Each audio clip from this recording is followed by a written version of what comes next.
So I'm a first-time delegate to this year's Synod for the Christian Reformed Church, which is pretty overwhelming because we haven't met for 3 years and the agenda is massive. And there are some pretty controversial and weighty topics on this year's agenda.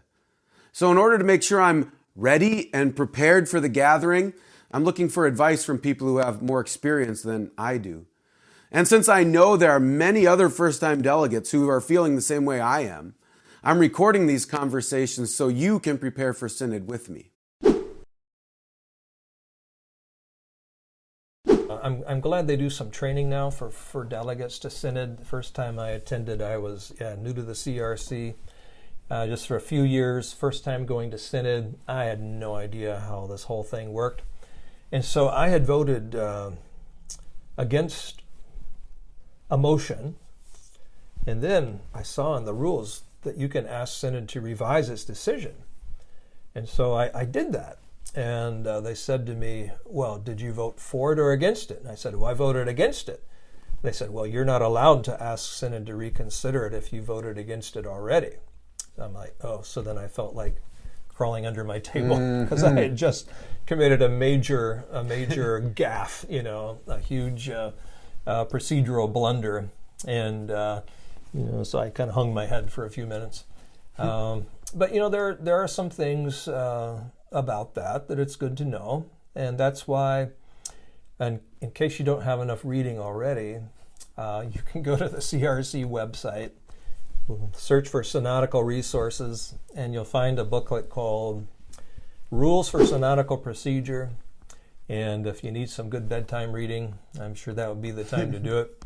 But it kind of talks about some of those things, just the way the Synod is supposed to function, the role of the chairperson, what it means to offer an amendment, things like that.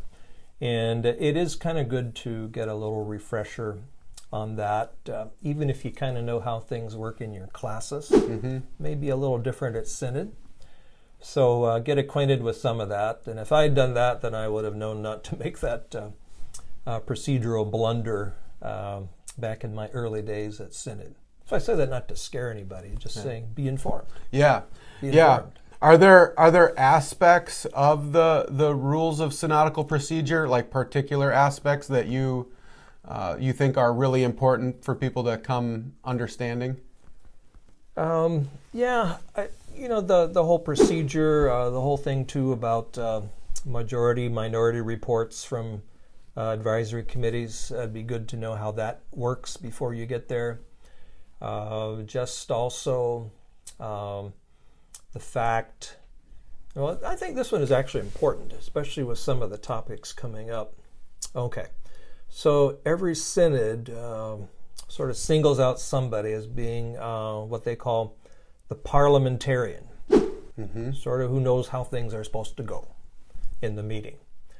And so whoever the chairman is, if the chair of the Synod is a pretty good parliamentarian, they may not lean too much on the one who's the designated parliamentarian. But some chair people, they're like, well, I don't know what to do next. So then you turn to that person and they say, well, according to such and such, this is what you should do. And then the chairman will say, well, okay, let's do that.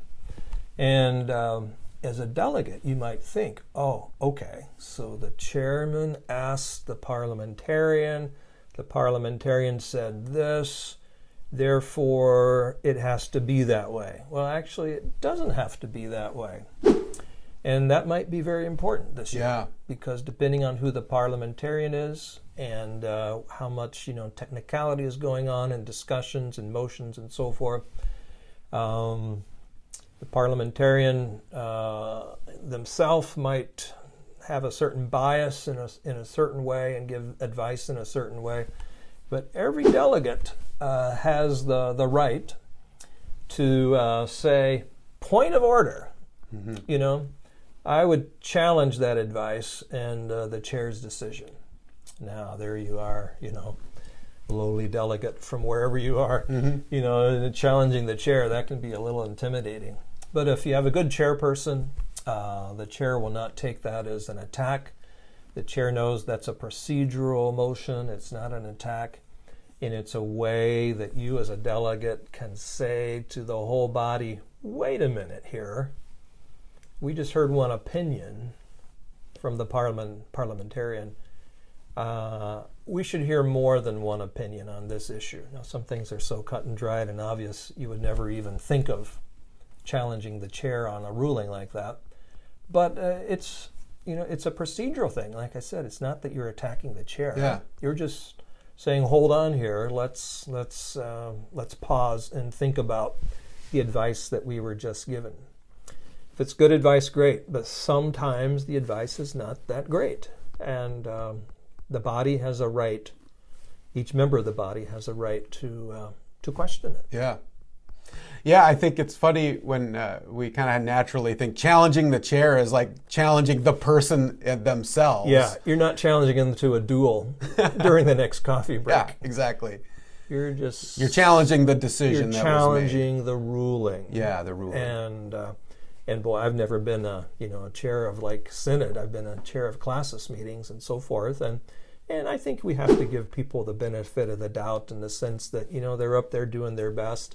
They might never have been a chair of Synod before, too. There's a lot of eyes on them. They're feeling a lot of pressure.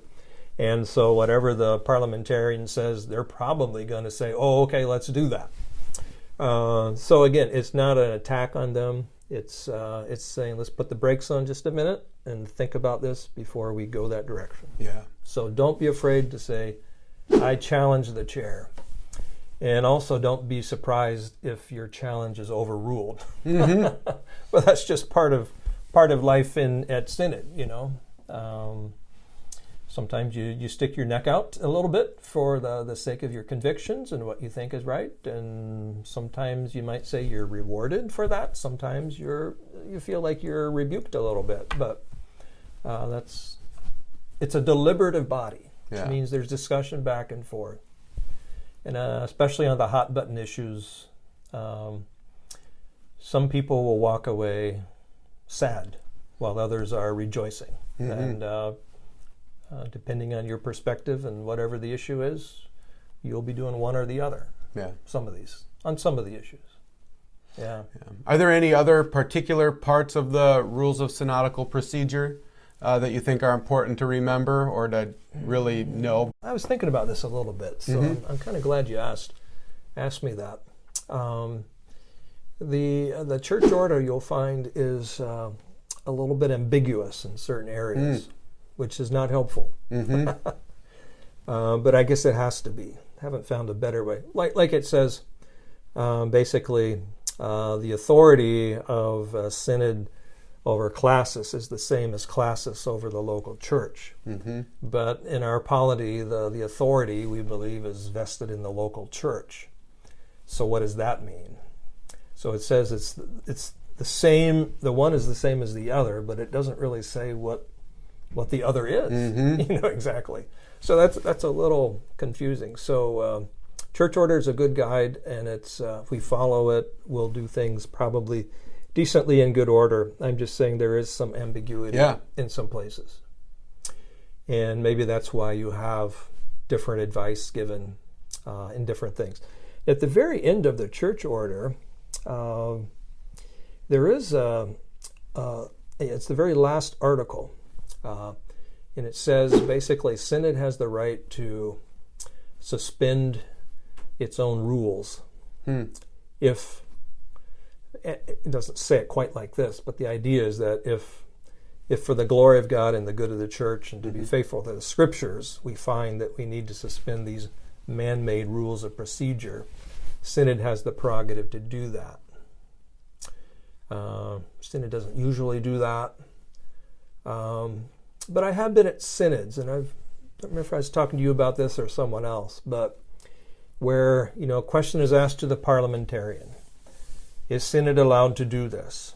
And a few years ago, the parliamentarian would say, kind of with a twinkle in his eye, he would say, well, actually, Synod can do whatever it believes it needs to do. And then everybody sort of chuckle, ooh, we have more power than we thought we did. Synod can do whatever it chooses to do. Now, that's not written in the church order. But that is part of the way synods have functioned. Mm-hmm. And so I guess I'm just saying that so that if somebody says, oh, no, synod is not allowed to do a certain thing, and you in your heart believe synod really should do the thing that you've just heard synod may not do, again, don't be afraid to speak up, whether you're saying point of order, whatever, and just say, for the good of the church, the glory of Christ, we just really need to do this. And we can suspend our rules, even the church order says, if we have to do that. So I think that's important, especially for first-time delegates. You've never heard this before, maybe. You've never witnessed this before, that type of a thing. So I would say watch for that. Don't let synod be sort of boxed in by someone saying, we can't do that. Synod has done a lot of things that it technically could not do. Yeah. For better or worse. Yeah. It has. And I think that's in there because we see Scripture as having more authority than our church order, and our confessions have more authority than our church order. Mm-hmm. And so if we feel like our church order is not living up to, or is preventing us from honoring God and the Scriptures, we would understand that we could override some church order stuff. We wouldn't want to do that regularly because that would be be foolishness. Then it would be chaos. Free for all. Yeah. But in special circumstances, it makes sense. Right. And another thing too, we do have built into the church order and the way things work, kind of a system of checks and balances, which is good. For example, the church order is the way we have agreed upon to do things. And so Synod 2022, for example, cannot radically change or significantly change part of the church order by itself. It can propose a change that would be ratified by next year's synod. Okay?